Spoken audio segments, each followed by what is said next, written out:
खून के बदले खून और तेल के बदले तेल, ईरान अब इसी पॉलिसी पर चल रहा है। अमेरिका ने उसके तेल डिपो को निशाना बनाया तो ईरान ने अब मिडिल ईस्ट में अमेरिका से जुड़े एनर्जी इंफ्रास्ट्रक्चर को चुन चुन कर टारगेट किया है। ये कुवैत एयरपोर्ट की तस्वीरें हैं जहां ईरान ने ड्रोन अटैक से फ्यूल टैंक को उड़ा दिया। बहरीन के सलमान पोर्ट पर भी ईरान ने हमला किया, यहां भी भयानक तबाही मचाई। इराक के इरबिल में अमेरिका की ऑयल कंपनी पर भी ईरान ने हमला कर दिया।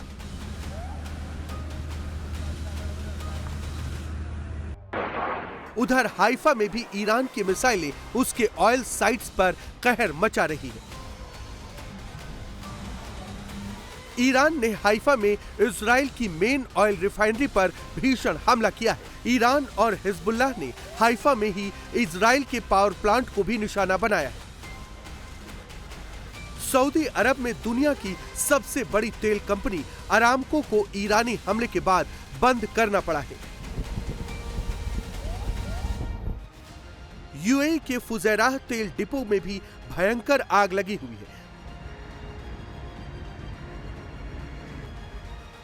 स्ट्रेट ऑफ हॉर्मुज से एक भी जहाज नहीं गुजर पा रहा। दुनिया की तेल खपत का लगभग 20% से ज्यादा हिस्सा इसी सकरे जलमार्ग से होकर गुजरता है, जो फिलहाल ब्लॉक है। यानी तेहरान में जल रहे तेल की आंच अब पूरी दुनिया को महसूस होने जा रही है।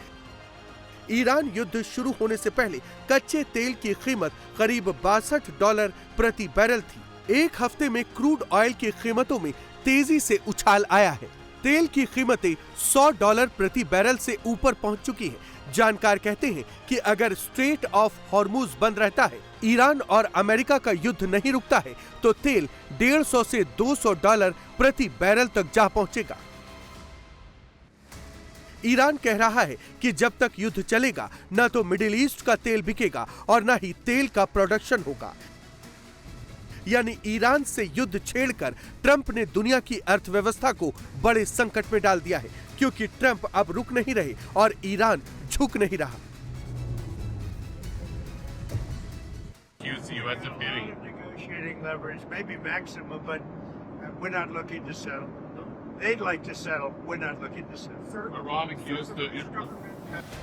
अमेरिका और इजराइल ईरान को पूरी तरह से खत्म करने में जुटे हैं। इजराइल कह रहा है कि अभी ईरान पर इससे भी बड़े हमले होंगे, ऐसे ऐसे सरप्राइज देंगे जिससे दुनिया हैरान रह जाएगी।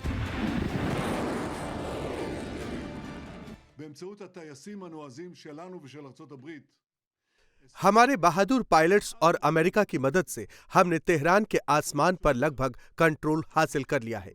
हर गुजरते दिन के साथ हम ईरानी शासन की क्षमताओं को और कम कर रहे हैं।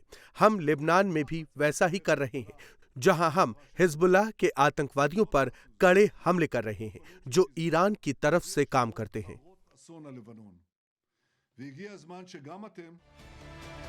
ईरान भी एक कदम पीछे हटने को तैयार नहीं। ईरानी मिसाइलें इजराइल पर ताबड़तोड़ बमबारी कर रही हैं। ईरान के साथ साथ हिजबुल्लाह भी इजराइल को लगातार चोट पहुंचा रहा है। तेल अवीव से लेकर हाइफा तक दनादन रॉकेट अटैक किए जा रहे हैं। लेबनान संयुक्त राष्ट्र का हिस्सा नहीं है। आपने और आप सभी ने सहमति का पालन करने और हिजबुल्लाह को खत्म करने का वादा किया था, लेकिन ये हो नहीं रहा है। इस समय हम अपनी जनता को नुकसान नहीं पहुंचने देंगे। हम अपने सैनिकों को नुकसान नहीं होने देंगे, और अगर ऐसा हुआ तो इसका खामियाजा लेबनान की सरकार और पूरे लेबनान को चुकाना पड़ेगा।